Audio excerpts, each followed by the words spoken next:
Hello everyone, আসসালামু আলাইকুম। আপনারা সবাই কেমন আছেন? আশা করছি আল্লাহর সুসমতে আপনারা সবাই সুস্থ আছেন, ভালো আছেন। তো আমরা আলহামদুলিল্লাহ ভালো আছি। তো কিছুদিন যাবৎ আমি ইউটিউবে প্রায় অ্যাক্টিভ নয়। কারণ আমার ফোনটা নষ্ট হয়ে গিয়েছিল। সেজন্য আমি ইউটিউবে ভিডিও আপলোড দিতে পারিনি এবং কি কোনো প্ল্যাটফর্মে আমি ভিডিও আপলোড দিতে পারিনি। তো কে আমাকে মিস করেছেন অবশ্যই কমেন্ট করে বলবেন। তো এখানে প্রায় অনেকদিন পরই আমি আপনাদের মাঝে ভিডিও নিয়ে আসলাম। তো এটা ছিল আমাদের বাজারের দিন।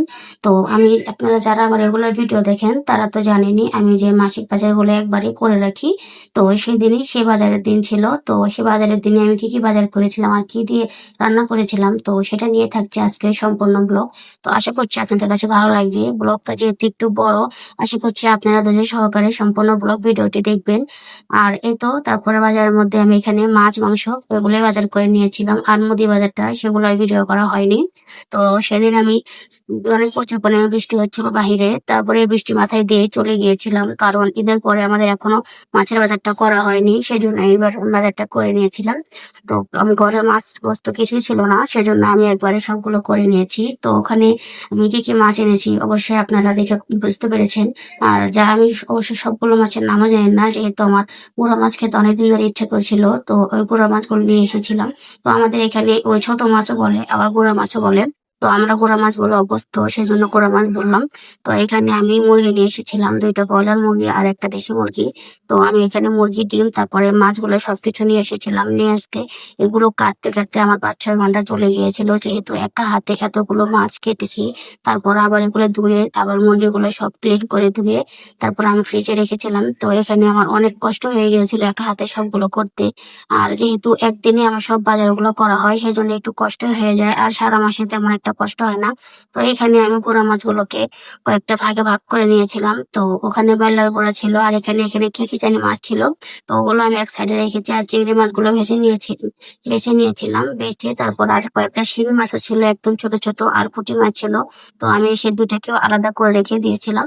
রেখে আমি ওটাকে সুন্দরভাবে পোটলা করে রেখে দিয়েছি। এক একদিন এক একটা বের করে রান্না করে খেয়ে নেবো।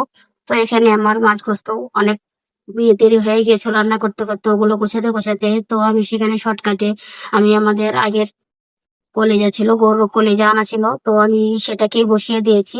তো গরুর কলেজাটা আমি একটু আলু দিয়ে রান্না করে নিচ্ছি, যাতে দুবার একবার হয়ে যায়। আর রাতে যদি একটু শর্ট পড়ে তাহলে কিছু একটা করে খেয়ে নেবো। তো সেদিন রাতে আবার আমরা বিরিয়ানি রান্না করে খেয়েছিলাম। এটা প্রায় শেষ হয়ে গিয়েছিল, অল্প একটু ছিল, সেজন্য রাতে আবার বিরিয়ানি মুরগি নিয়ে আসছিলাম। তো সেটা দিয়ে বিরিয়ানিটা রান্না করে নিয়েছিলাম।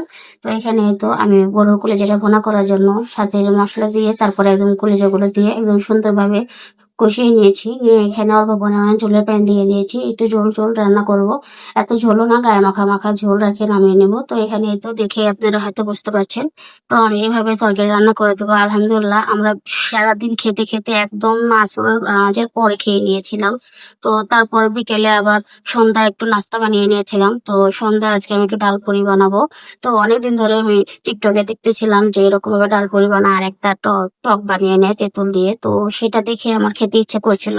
তাই সেজন্য আমি নিজেই বানিয়ে নিয়েছিলাম। তো এখানে তো আমি ডাল পুরিটা বানানোর জন্য ডালের মধ্যে আমি সব ধরনের মশলা একবারে দিয়ে দিয়েছি। দিয়ে তারপর সেটাকে আমি একদম শুকনো করে একদম রান্নাটা করে নিয়েছি। নিয়ে আর এখানে আমি ডোটা আগে থেকেই বানিয়ে রেখেছিলাম, তো তেল তারপর লবণ আর আটা দিয়ে। তো আমি পুরিটা আটা দিয়েই বানাই। তো এখানে তো ডোটা আমি এখন রেস্টে রেখে তারপরে তো সিদ্ধ হবো, ঠান্ডা হয়ে গিয়েছে। আর এখন আমি একেবারে ছোট ছোট করে মিনি ইয়াগুলো বানিয়ে নিয়েছিলাম পুরিগুলো। তো এটা আবার আমি বানিয়ে রেখে তারপর যখন ভাজতে যাবো তখন হাত দিয়ে চেপে চেপে আর একটু বড় করে নিয়েছিলাম। তো এখানে তো সবগুলো পুরি আমি এভাবে হাত দিয়ে বানিয়ে নিয়েছিলাম। আর আমার মেয়েও আমার পাশে বসে বানানোর ট্রাই করছিল। তো ও লাস্টে একটা বানিয়েছে, ওই যে ওই পাশে দেখা যাচ্ছে ও একটা বানিয়েছিল। তো ওটা ওকে ভেজে দিয়েছিলাম আমি।